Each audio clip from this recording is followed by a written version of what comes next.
नमस्कार, देश की बात में हाजिर है और पहले बात हमारे पूर्वोत्तर के राज्य मणिपुर की, जहां हाल के दिनों में इतना तनाव बढ़ा है कि सेना ने आज फ्लैग मार्च किया है। राज्य में अगले 5 दिनों के लिए मोबाइल इंटरनेट पर रोक लगा दी गई है। हालात पर काबू पाने के लिए कलेक्टर को ये अधिकार दे दिए गए हैं कि वो जरूरत पड़ने पर देखते ही गोली मारने के आदेश दे सकते हैं। इम्फाल, चुराचांदपुर, बिष्णुपुर और कांगपोकपी में हिंसा भड़की हुई है और सेना के साथ असम राइफल्स की भी वहां पर हालात संभालने में जुटे हुए हैं। स्थानीय समुदायों और जो ट्राइबल नॉन ट्राइबल्स के बीच का ये मामला भड़का हुआ है। अनुसूचित जनजाति के दर्जे पर कोर्ट के आदेश के बाद आदिवासी समूह विरोध कर रहे हैं। मणिपुर में कानून व्यवस्था बनी रहे, इसके मद्देनजर सेना और असम राइफल्स ने रात भर में एक बड़ा राहत अभियान चलाकर 7,500 लोगों को सुरक्षित निकाला भी है। आज गृह मंत्री अमित शाह ने मुख्यमंत्री एन बीरेन सिंह से बात भी की। मुख्यमंत्री का कहना है कि हालात से निपटने के लिए सरकार हर संभव कदम उठा रही है। वहीं राज्यसभा सांसद मेरी कॉम ने भी केंद्र और राज्य सरकार से राज्य में शांति बनाए रखने की अपील की है। During the last around 24 hours, some incident of clashes, vandalisms and arson have been reported in Imphal, Churachandpur, Bishnupur, Kangpokpi and More, etc. Precious lives have been lost besides damage of property of residents, which is very, very unfortunate. These accidents are a result of prevailing misunderstanding between two sections of our society. The state government is seized of the developments and taking all steps to control the law and order situation. और ये कल रात से लेके बहुत भयंकर मतलब वो ज्यादा हो रहा है और मुझे चाहती हूँ कि हो सकता है तो जल्दी से जल्दी स्टेट गवर्नमेंट और सेंट्रल गवर्नमेंट कुछ करे कि मणिपुर में ये दोबारा मतलब ये पीस को ये सिचुएशन को खत्म होने के लिए ये मैं रिक्वेस्ट कर रही हूँ। राहुल गांधी ने भी ट्वीट कर मणिपुर की खराब होती हालत पर चिंता जताई है। प्रधानमंत्री यहां हालात पर ध्यान देकर शांति बहाली के लिए कदम उठाएं, लिखा है। मैं मणिपुर निवासियों से शांति बनाए रखने की अपील करता हूं। और यहाँ पे जो इतनी गंभीर स्थिति बनी हुई है उस पर बात करने के लिए हमारे साथ है किशलय भट्टाचार्य जी, वरिष्ठ पत्रकार हैं। बहुत बहुत धन्यवाद किशलय, समय निकालने के लिए। पहला सवाल यही है आपसे कि ये इतनी गंभीर परिस्थिति क्यों बनी, जरा समझाइए, ऐसे हालात क्यों हैं वहां पर? निधि, ये ट्राइबल नॉन ट्राइबल कनंड्रम जो है उत्तर पूर्व में काफी ये कॉम्प्लिकेटेड है क्योंकि हर राज्य में इसकी बैलेंस जो है अलग है और इंटरप्रिटेशन अलग है। तो मणिपुर की बारे में बात करें तो यहाँ पर जो डोमिनेंट कम्युनिटी है, मेजॉरिटी कम्युनिटी है, उसको मैतेई कम्युनिटी कहा जाता है और मैतेई कम्युनिटी नॉन ट्राइबल है। और बाकी वहाँ पे बाकी बहुत सारे वहाँ पर एथनिक ट्राइबल कम्युनिटीज है जो इसको हम ट्राइबल कहते हैं। लेकिन अब मैतेईज भी वहां पर इंडिजिनस कम्युनिटी है, बाकी भी इंडिजिनस है। तो ये ट्राइब बाकी राज्यों में ये है, जैसे कि मेघालय में आप जाइए तो वहां पे नॉन ट्राइबल जो है वो नॉन इंडिजिनस है, लेकिन मणिपुर में नॉन ट्राइबल भी इंडिजिनस ही है। अब वो नॉन ट्राइबल कम्युनिटी जो डोमिनेंट कम्युनिटी है, मेजॉरिटी कम्युनिटी है, वो चाहते हैं अब वो ट्राइबल बन जाए। अब The tribal community feels that is there उस पे कुछ एक पॉलिटिक्स है। अब वो politics is around land. Her conflict की आई थिंक रूट में जो है वो लैंड लेकर होता है। और यहाँ पर land let me explain this to you कि मैतेई कम्युनिटी जो मेजॉरिटी कम्युनिटी है वो उनकी पॉपुलेशन जो है दैट इज 53%। और वो इम्फाल में है, शहरी इलाकों में है।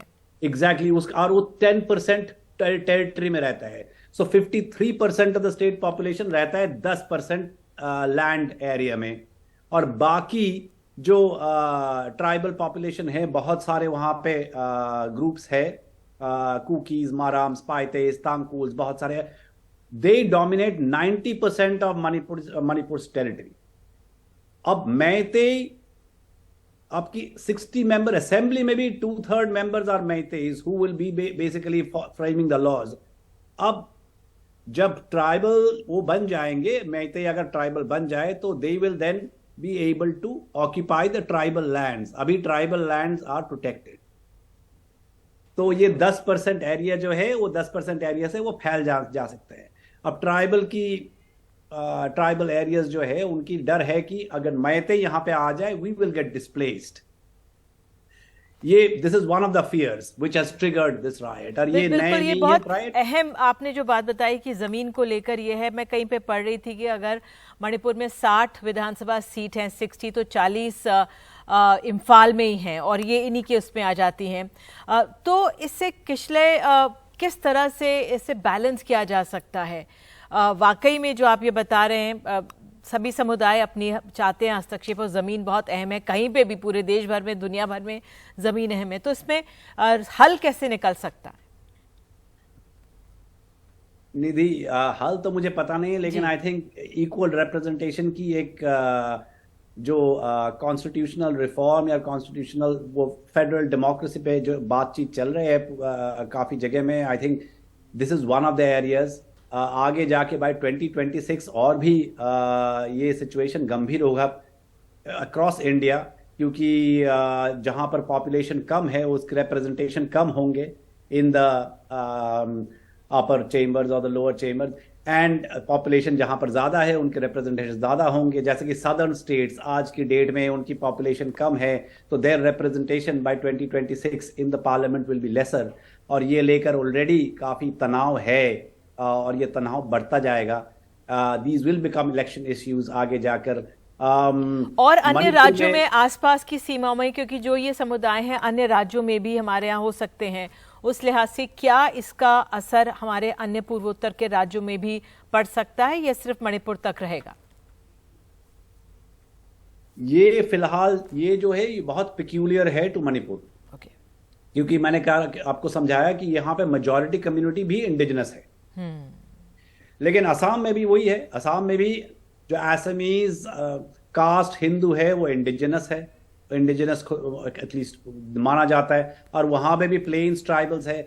जो सिचुएशन आपको बोडोलैंड में हुआ, बोडोलैंड में भी वो हुआ. बोडोलैंड में लेकिन बोडो हेजेमनी थोड़ा सा ज्यादा है वहां पर, but there was several waves of violence. अब 1995 से लेकर 2012 तक मैंने जब कवर किया, there were at least 5 waves of violence जिसमें मिलियंस ऑफ पीपल, लाखों लोग बेघर हो गए और 100 लोग मारे गए वहां पे. और वो भी था जमीन को लेकर ही. और बोडो ट्राइबल्स जो है वो भी असम के है. वो चाहते थे कि एक 50-50 डिवीजन ऑफ असम हो जाए, लेकिन 50-50 डिवीजन असम होने के लिए उनके पास वैसा पॉपुलेशन नहीं थे. किशले, अगर मणिपुर की एक संक्षेप में आखिरी सवाल कि मैं कहीं पढ़ रही थी 1947 में स्वतंत्रता से पहले ही जो राजा थे उन्होंने जो पहाड़ी क्षेत्र हैं और इम्फाल के लिए अलग अलग से कानून शायद बनाए थे और वही चले आए और उसको ठीक नहीं हो पाया वो, और इसलिए इस तरह की हम आगजनी और इन तरह की तस्वीरें जो देख रहे हैं. देर आर ये सही है निधि कि हम बहुत सारे जो मणिपुर की बात करें तो this was allegedly an annexed territory. और मणिपुर के लोग मानते हैं कि इसके एनेक्सेशन जो हुआ था, और एक्सेशन और एनेक्सेशन जो भी कहे आप, was not done in the proper way. उसमें उनकी और वो इम्प्रॉपर वे में जो भी कहे आप एनेक्सेशन जो हुआ था उसमें मुझे लगता है कि बहुत सारे ये सब जी जो प्रॉब्लम्स है वो रह गया. But I think the larger problem also Nidhi is of the centre and the periphery.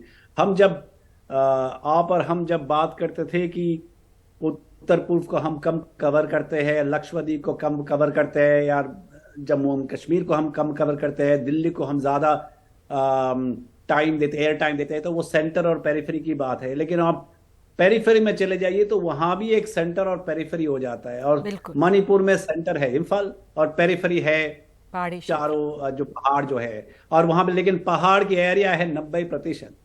और पहाड़ में जो लोग रहते हैं वो, तो I think the centre periphery जो है वो it plays out in every possible ways. वो इनफैक्ट मणिपुर की पेरिफेरी में आप चले जाइए तो वहां पे तांकुल एंड कुकी की लड़ाई, और बहुत भयंकर लड़ाई ओवर जनरेशन वहां पे चले आ रहे हैं। तो ये आप मुझे पता नहीं इसके हल क्या है, लेकिन मणिपुर में सिचुएशन में अभी कुछ देर पहले हमारे पुराने संवाददाता वहां पर थे, काइमांग थुआंग, उससे बात कर रहा था मैंने, और उसने भी यही कहा कि मैतेई कम्युनिटी जो है वो they are trying to encroach, और ये शब्द उसने यूज किया। और एक चीज 2017 में सेम चीज हुआ था आपकी चूराचांदपुर में, जहां पे 632 दिन वहां पे कुछ डेड बॉडीज जो है पुलिस फायरिंग में मारे गए थे। लोगों ने बेरी नहीं किए थे, क्रिमेट नहीं, they did not bury those bodies in protest. तो ये प्रोटेस्ट जो है ये नए नहीं है, ये प्रोटेस्ट काफी दिन से, काफी सालों से चल रहा है ये प्रोटेस्ट। बिल्कुल बिल्कुल, और इस ओर ध्यान देने की ज़रूरत है। बहुत बहुत धन्यवाद किशलय, समझाने के लिए आसानी से। तो ये ज़मीन की लड़ाई है और ये जो आक्रोश है सड़कों पर हम साफ देख सकते हैं। उम्मीद करते हैं कि जल्द से जल्द यहाँ पर हालात सामान्य हो और संयम बना के रखें लोग। बहरहाल देश की बात में आगे बढ़ते हैं और बात हम बिहार की करते हैं, जहाँ जातिवार गणना जो हो रही है, पटना हाई कोर्ट के अंतरिम रोक उस पर आज लगा दी और इस मामले में 3 जुलाई को अब अगली सुनवाई होगी। वकील के अनुसार कोर्ट ने जातिगत गणना को असंवैधानिक बताया है। इस पर बिहार सरकार का कहना है कि सभी दलों को साथ में लेकर ये फैसला लिया गया था।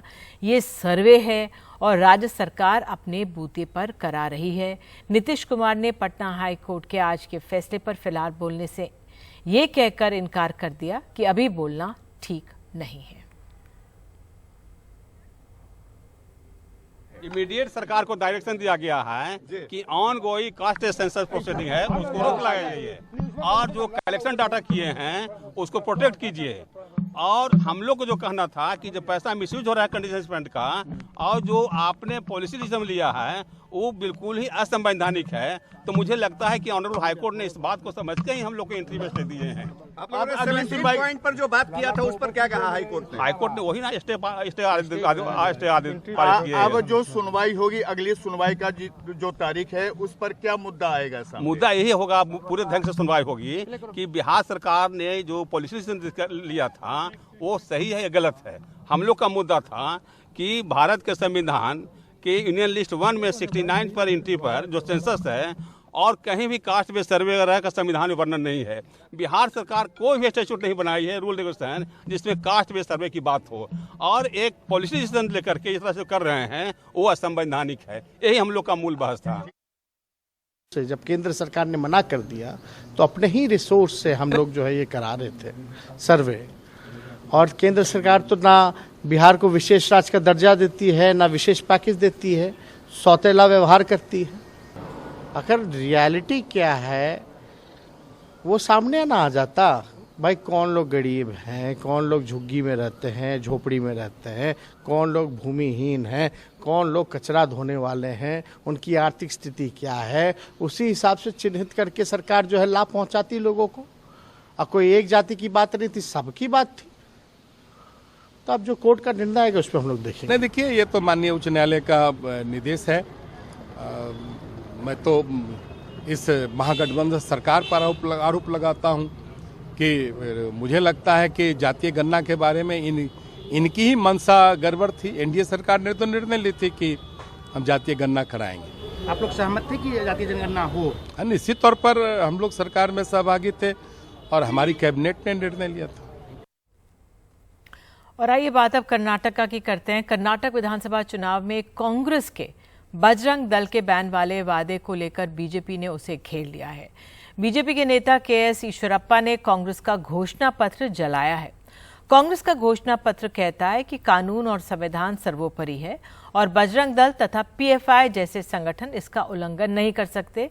इसके खिलाफ कानून के तहत निर्णायक कार्रवाई होगी, जिसमें ऐसे संगठनों पर प्रतिबंध भी शामिल है। अब इसके बाद से ही बीजेपी इस मुद्दे पर कांग्रेस पर हमलावर है। प्रधानमंत्री नरेंद्र मोदी ने भी कांग्रेस के ऊपर बजरंग दल बैन करने के मुद्दे को लेकर हमला बोला है। और आपको बता दें कि इस पर प्रदेश कांग्रेस अध्यक्ष DK शिवकुमार ने मैसूरू के चामुंडेश्वरी में हनुमान मंदिर जाकर हनुमान जी के दर्शन किए और ऐलान किया कि अगर कांग्रेस की सरकार बनी तो राज्य में नए हनुमान मंदिर बनाए जाएंगे। हनुमान जन्मस्थली अंजनाद्री पर्वत के विकास के लिए एक खास बोर्ड का गठन किया जाएगा। अब तो आइए इस सब पर बात करने के लिए हमारे साथ रोज की तरह हमारे सहयोगी निहाल किदवई मौजूद हैं। निहाल, आपका आज का आंकलन क्या है जो ये बजरंग दल को बजरंग बली से जोड़ा गया, और विश्व हिंदू परिषद तो आज शाम 7 बजे शायद कर्नाटक के मंदिरों में हनुमान चालीसा जी की वो पूजा अर्चना करेंगे। देखिए, मैं भी बेंगलुरु के ऐसे ही एक मंदिर में हूँ। यह राम मंदिर है और यहाँ पर अब से थोड़ी देर के बाद यहाँ हनुमान चालीसा का पाठ होगा और इसकी तैयारी यहाँ पे चल रही है। हमें बताया गया है कि कुछ वरिष्ठ नेता भी यहाँ पर आएंगे बीजेपी के। लेकिन इस बात को लेकर के जब से कांग्रेस ने अपनी मैनिफेस्टो में ये कहा है कि वो PFI की तरह बजरंग दल पर भी कार्रवाई करेंगे, तब से बीजेपी को एक मुद्दा हाथ मिल गया है। भ्रष्टाचार के मुद्दे पर कांग्रेस बीजेपी को घेर रही थी और जब ये मामला सामने आया तो प्रधानमंत्री नरेंद्र मोदी से लेकर के जितने भी वरिष्ठ नेता हैं बीजेपी के, जाहिर है कि चुनाव का माहौल है, तो ऐसे में हर मैनिफेस्टो की जो भी बातें हैं उस पर वो चुनावी मुद्दा बनेगा और वो मुद्दा बनाने की बीजेपी कोशिश कर रही है, कांग्रेस उसका काउंटर कर रही है। लेकिन इसको लेकर के पिछले 2 दिनों से काफ़ी चर्चा है पूरे राज्य में। अब चाहे जिस भी नेता की बात करें, वो कांग्रेस का हो या बीजेपी का हो, कोई काउंटर करता है, कोई काउंटर अटैक करता हुआ आपको दिख जाएगा। इसमें एक नई कड़ी आज गुलबर्गा यानी उत्तर कर्नाटक में जुड़ी, जब ईश्वरप्पा जो कि बीजेपी के वरिष्ठ नेता हैं, जिनको कि टिकट नहीं दिया बीजेपी ने, उन्होंने कांग्रेस के मैनिफेस्टो को जला दिया। इस पर कांग्रेस के जो वरिष्ठ नेता, सभी नेताओं ने इस पर प्रतिक्रिया दी और खास करके राष्ट्रीय अध्यक्ष कांग्रेस के मल्लिकार्जुन खड़गे काफी नाराज हुए। उनका कहना था कि यह असंवैधानिक है। लेकिन और इस तरह से यहाँ पर वाद विवाद यहाँ पर शुरू हो गया और यह सिलसिला लगातार जारी है। अब यहाँ बेंगलुरु में एक मंदिर में मैं हूँ, पूरे कर्नाटक के तकरीबन सभी मंदिरों में कुछ इसी तरह से यहाँ पर हनुमान चालीसा का पाठ विश्व हिंदू परिषद करवाने जा रही है और अब से थोड़ी देर के बाद ये शुरू हो जाएगा। बिल्कुल निहाल, आपने जानकारी दी, इसके लिए बहुत बहुत धन्यवाद आपका। तो कर्नाटक की सियासत के बाद आइए हम दिल्ली की बात करते हैं।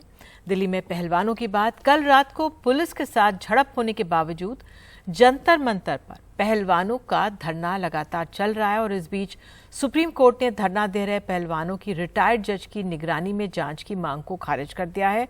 पुलिस के साथ हुई धक्का मुक्की के बाद अब धरने का क्या भविष्य है, देखिए रिपोर्ट।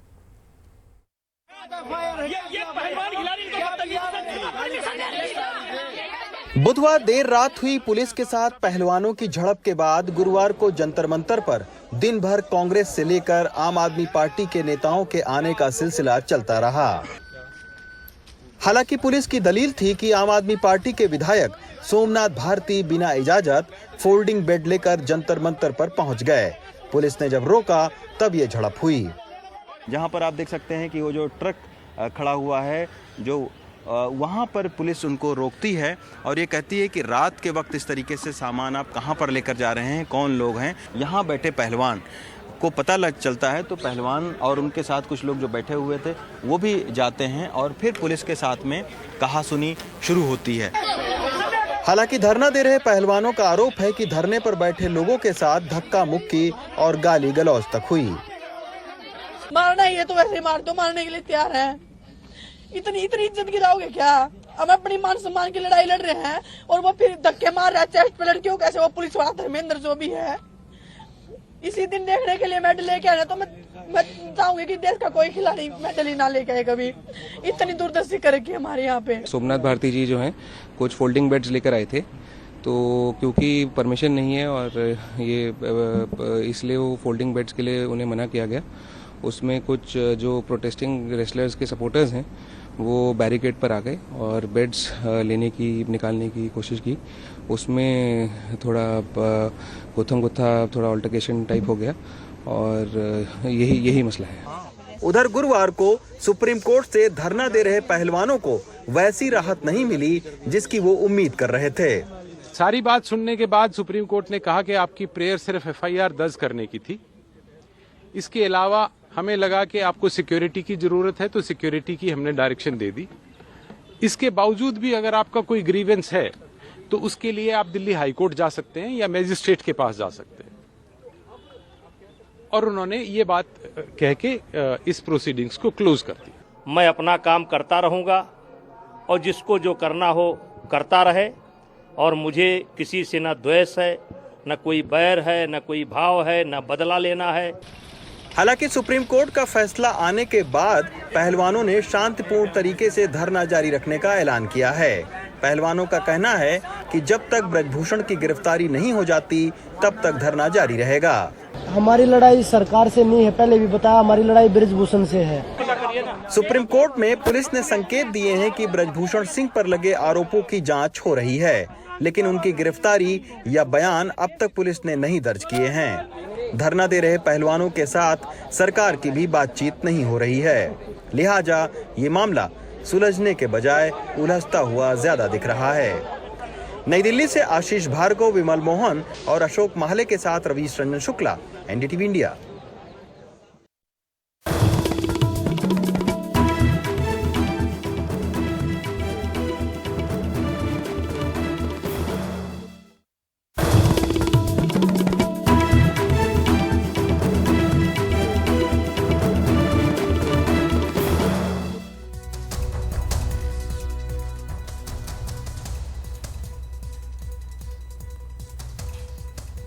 तो देश की बात में बात गोवा के शंघाई सहयोग संगठन के विदेश मंत्रियों की आज से 2 दिन की गोवा में बैठक हो रही है और इस बैठक में हिस्सा लेने के लिए पाकिस्तान के विदेश मंत्री बिलावल भुट्टो जरदारी भी गोवा पहुंच गए हैं। 8 देशों का समूह है एससीओ और इसमें 9वां देश ईरान शामिल हुआ है। इस बैठक में भारत, चीन, रूस, Pakistan, Kyrgyzstan, Uzbekistan, Kazakhstan, Tajikistan जैसे देश शामिल हैं। और आइए सीधे चलते हैं अपने सहयोगी उमा शंकर सिंह के पास। उमा, तो फिलहाल आज क्या क्या बैठकें हुई और क्या आज का क्या आंकलन? जी देखिए, आज जो 2 महत्वपूर्ण द्विपक्षीय बातचीत होनी थी वो हो चुकी। एक तो चीन के विदेश मंत्री के साथ और दूसरा रूस के विदेश मंत्री के साथ। भारतीय विदेश मंत्री एस जयशंकर की चीन के विदेश मंत्री के साथ पहले बैठक हुई, उसके बाद रूस के विदेश मंत्री के साथ बैठक हुई और जो एक संक्षिप्त सा नोट आया है उसमें बताया गया है कि किस तरीके से जो चीन के साथ द्विपक्षीय बातचीत हुई है उसमें LAC से जुड़े मुद्दे को प्रमुखता से भारत के साथ उठाया गया। और ये पहली बार नहीं है कि भारत ने LAC के हालात को चीन के साथ उठाया है। हमने पहले भी देखा है कि जब G20 विदेश मंत्रियों की बैठक के लिए रूस के विदेश मंत्री यहां आए थे तो उस समय भी भारत की तरफ से LAC के हालात को लेकर जो अपनी बात है उठाई गई थी। SCO रक्षा मंत्रियों की बैठक के लिए जब चीन के रक्षा मंत्री भारत आए थे तो उस बैठक में भी राजनाथ सिंह जी की तरफ से जो बातें हैं वो उठाई गई थी। उसमें जो LAC की हालत है उसको लेकर भारत ने अपनी बात रखी थी। तो अभी जो चीन के साथ जो भारत का रिश्ता है वो LAC के हालात की वजह से एबनॉर्मल है, ये बात पहले भी विदेश मंत्री एस जयशंकर कह चुके हैं और इसलिए आज भी सारा फोकस जो है उसके आसपास घूमता रहा।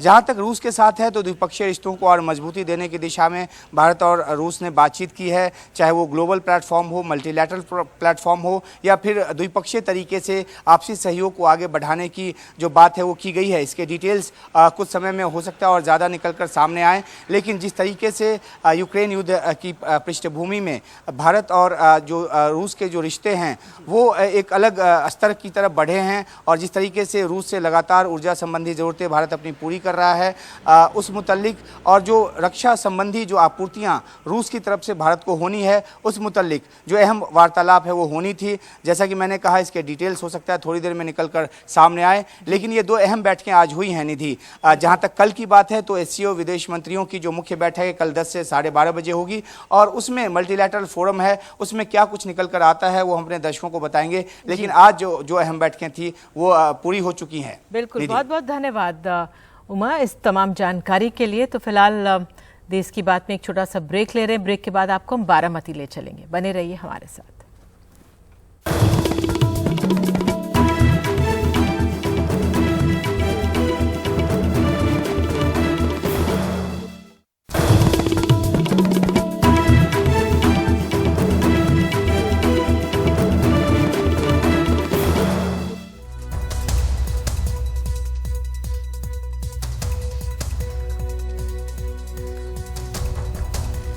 बात अब महाराष्ट्र की। शरद पवार के इस्तीफे के ऐलान की सबसे ज्यादा गूंज उनके इलाके बारामती में है। सीनियर पवार के अध्यक्ष पद से इस्तीफे के बाद उनके गांव काटेवाड़ी का रुख क्या है?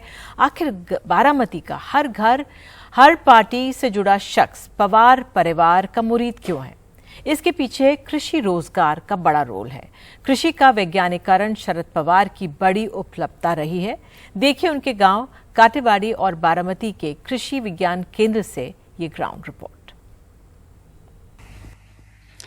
शरद पवार के गढ़ बारामती में इस वक्त हम हैं। पवार मतलब बारामती और बारामती मतलब पवार, आखिर क्यों कहा जाता है? घर घर में पवार परिवार की पहुंच इतनी पुख्ता क्यों है, ये समझने के लिए हम यहाँ पर पहुंचे हैं। और इसमें जो कृषि रोजगार है उसका बड़ा हाथ है, ये हमें समझ में आता है। 1960 में जब बारामती सूखे से गुजर रहा था तो पानी बचाने के लिए एक मुहिम की शुरुआत करते हुए जो नींव थी कृषि विज्ञान ट्रस्ट की, उसकी रखी गई। और आज वो इतना बड़ा हो चुका है कि लाखों ऐसे किसान हैं। बताया जाता है कि साल में 5 लाख किसान हैं जिसको इस केंद्र द्वारा, इस ट्रस्ट के द्वारा सक्षम बनाया जाता है। हाईटेक टेक्नोलॉजी से उन्हें समझाया जाता है कि किस तरह से वो अपनी उपज को बढ़ा सकते हैं कम खर्च के साथ। और महाराष्ट्र के इस तहसील की बात करें बारामती की, तो यहाँ के लिए बहुत बड़ी बात है कि सूखाग्रस्त इस इलाके में गन्ने जैसी उपज, शुगर केन की उपज जो इस वक्त आप देख रहे हैं मेरे सामने, इसमें बहुत ज़्यादा पानी का इस्तेमाल होता है, पानी इसको ज़्यादा ज़रूरत होती है। लेकिन ऐसी जगह पर जहाँ पर पानी की समस्या हो, बारामती में फ़िलहाल आपको बता दें कि 300 mm की बारिश होती है, जबकि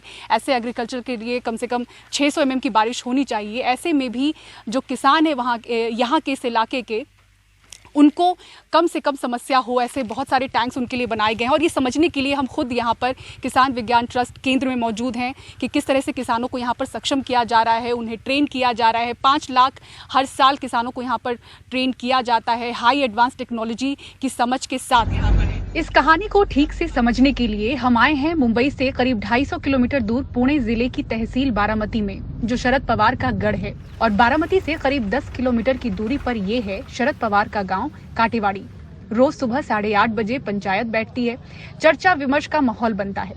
एनडीटीवी भी इसका साक्षी बना, आवाज बुलंद थी। बारामती के विकास कार्यों का मॉडल यहाँ हर पार्टी के कार्यकर्ताओं को पवार का करीबी बनाता है। जो रूरल एरिया है बारामती के आजू बाजू में, वहाँ पे बहुत डेवलपमेंट हुई है और उसी वजह से यहाँ का जो लोगों का रहन सहन है वो भी बहुत सुधर गया है। मतलब उसमें बहुत सुधार आ गया है और वो उन्हीं की देन है। अध्यक्ष कोई भी हो, लेकिन महाराष्ट्र का सीएम अजीत दादा बनना चाहिए, हमारी मांग है। जहाँ दादा जाएगा गाँव का समर्थन रहेगा, हम गाँव वाले खड़े रहेंगे दादा के साथ। हमें लगता ही नहीं जाएंगे, लेकिन गए तो हम भी दादा के साथ रहेंगे। बारामती में पवार साहब ने 30-40 साल से, जब से मैं छोटा था तब से मैं देख रहा हूँ, किसानों के लिए बिजली, एक बार बिजली पूर्ण बिजली बिल माफ़ किया। वन टाइम उन्होंने जो बोला NHB का प्रकरण, वो उस प्रकरण मिलने के बाद ग्रामीण भाग का किसान मुक्त कर्जा मिला 3-4 साल। उस दिन हमको अच्छे दिन आए, उस पैसे बैंक के लोन लेकर हमका धंधा बढ़ गया। एजुकेशन में हो, कोई नौकरी लगाने में हो। अभी दूसरे तालुका जिला में आप देखेंगे तो वहाँ के MLA कुछ काम करने के बारे में कुछ लेते हैं, लेकिन यहाँ अजीत पवार फैमिली ऐसा कुछ नहीं लेते, डोनेशन नहीं लेते, कोई फीस नहीं लेते, काम के बारे में ऐसा कुछ लेते नहीं। ये कहानी 70 के दशक से शुरू होती है, जब शरद पवार के बनाए एग्रीकल्चर डेवलपमेंट ट्रस्ट ने खेती का ढंग भी बदला और किसानों की जिंदगी भी। गन्ने की खेती में काफी कम पानी के इस्तेमाल की तकनीक विकसित हुई। 1 एकड़ के लिए 2 से 2.5 करोड़ लीटर पानी लगता है। यहाँ पे हम 1 करोड़ में ही उसका पूरा 1 एकड़ की खेती कर रहे हैं, आधे प्राइस में, यानी 60% हम पानी बचत कर रहे हैं। और पानी की ज़रूरत कितनी है? पहले हमें 4 इंच, फिर 6 इंच और 8 इंच, इससे ज़्यादा पानी देने की ज़रूरत नहीं है। तो उस हिसाब से हमने कैलकुलेट करके थ्रू ड्रिप इरिगेशन हमने पानी की जो मात्रा आवश्यक है उतना लोगों को पढ़ाया। और उसके द्वारा ही हम बता रहे हैं कि फर्टिलाइजर भी लोगों को ज़्यादा उसको वेस्ट करने की ज़रूरत नहीं है। कृषि क्षेत्र के लिए बना ये देश का ऐसा पहला ट्रस्ट है। करीब 230 एकड़ में फैले कृषि विज्ञान केंद्र में किसानों को हर मुमकिन हाईटेक ट्रेनिंग दी जाती है। देश के हर कोने से किसान ट्रेनिंग पाने यहाँ पहुँचते हैं। प्रोटेक्शन के लिए हमने क्या किया है, अभी जो सीरियल्स है, पल्सेस है, वेजिटेबल है, उसमें होम्योपैथी इंट्रोड्यूस किए। तो उससे हम क्या करते हैं कि पूरा पेस्ट मैनेजमेंट जो है वो होम्योपैथी स्प्रे करके हम कंट्रोल कर रहे हैं। जैसे ह्यूमन में होम्योपैथी का मेडिसिन दे रहे हैं, वैसा ही हम स्प्रे क्रॉप को दे रहे हैं, तो उससे क्या होता है कि पेस्ट अटैक बहुत मिनिमम हो रहा है और हेल्दी क्रॉप हो रहा है। जम्मू कश्मीर से कन्याकुमारी तक जो डेयरी में फार्मर्स है, हॉर्टिकल्चर में फार्मर्स है, जो शुगर केन में फार्मर्स है इंटरेस्टेड, वो फार्मर भी यहाँ आए थे। तो इस साल अराउंड 4 लाख फार्मर ने इस जनवरी में यहाँ पे विजिट करके अच्छा टेक्नोलॉजी समझ के उसका अवेयरनेस लेके ट्रेनिंग लेके अभी हो गए। बहुत सारे किसानों को प्रोटेक्टेड कल्टीवेशन का ज्ञान नहीं था। After establishment of this centre अभी इस किसानों को पता चला है कि कैसे प्रोटेक्टेड कल्टीवेशन की खेती करने। हमने कुछ नया कंसेप्ट लाए, जैसे आप ये देख सकते हैं कि ये कोकोपीट है, ये मिट्टी नहीं है, ये कोकोपीट की खेती है। तो इसको हम हाइड्रोपोनिक्स की खेती बोलते हैं। तो इसमें हम जो भी एक्सोटिक्स वेजिटेबल्स है, जो हाई वैल्यू क्रॉप्स है, ये ग्रो किए। तो इसका पूरा ज्ञान हम किसानों को ट्रेनिंग के तहत देते हैं। हमारा मेन कंपोनेंट है ये सेंटर का कि seedling production, vegetable seedling production. इसमें हम disease free quality saplings produce करते हैं। मोर देन 50 लाख सीडलिंग्स हम प्रोटेक्टेड कल्टीवेशन की किसानों को हर साल हम किसानों को देते हैं, वो भी no profit no loss basis पे। और इसमें पूरा एंड टू एंड सपोर्ट करते हैं, मतलब कल्टीवेशन से लेके एंड तक, मार्केट तक हम और उसके बाद एक्सपोर्ट तक। शरद पवार के पूर्वज सातारा से विस्थापित होकर बारामती के काटेवाड़ी में बसे थे। कड़ी मेहनत से बंजर जमीन को उपजाऊ बनाया और फिर गन्ने की खेती शुरू की। शरद पवार के हमेशा चीनी लॉबी पर हावी होने की असल वजह 20 पीढ़ियों से इस क्षेत्र में उनका प्रभाव है। शरद पवार नहीं तो आखिर कौन? इस गढ़ में फिलहाल सबसे खास चेहरा भतीजे अजित पवार नजर आते हैं। उनका हर रुख बारामती में खास तस्वीर पेश कर सकता है। बारामती से कैमरामैन अल्ताफ के साथ पूजा भारद्वाज, NDTV इंडिया।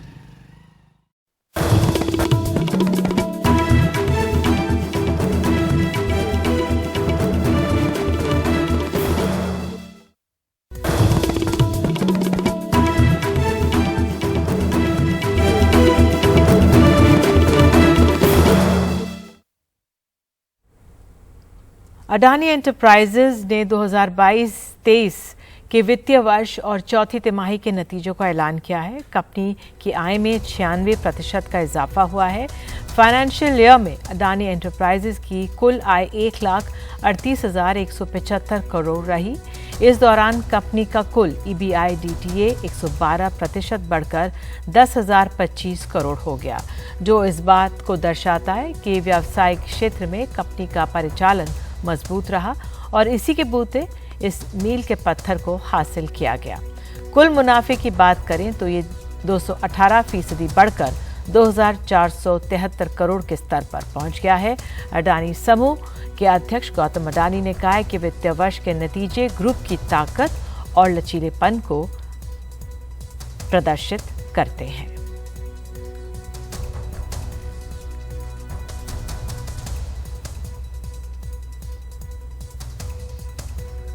और अब बात केदारनाथ से जुड़ी हुई। कल शाम भैरव, गेदेरे और कुबेर ग्लेशियर पर ग्लेशियर टूटने से केदारनाथ जाने वाली सड़क पर आना जाना रुक गया था, लेकिन भैरव ग्लेशियर से बर्फ हटा ली गई है और पैदल जाने वालों के लिए रास्ता खोल दिया गया है। लेकिन दोबारा ग्लेशियर टूटने से रास्ता फिर बंद हो गया। कलेक्टर ने लोगों से अपील की है कि हालत सुधरने तक केदारनाथ की यात्रा पर ना जाएं और इस वक्त जहां पर हैं वहीं पर सुरक्षित रहें। और इसी के साथ देश की बात में इतना ही। नमस्कार।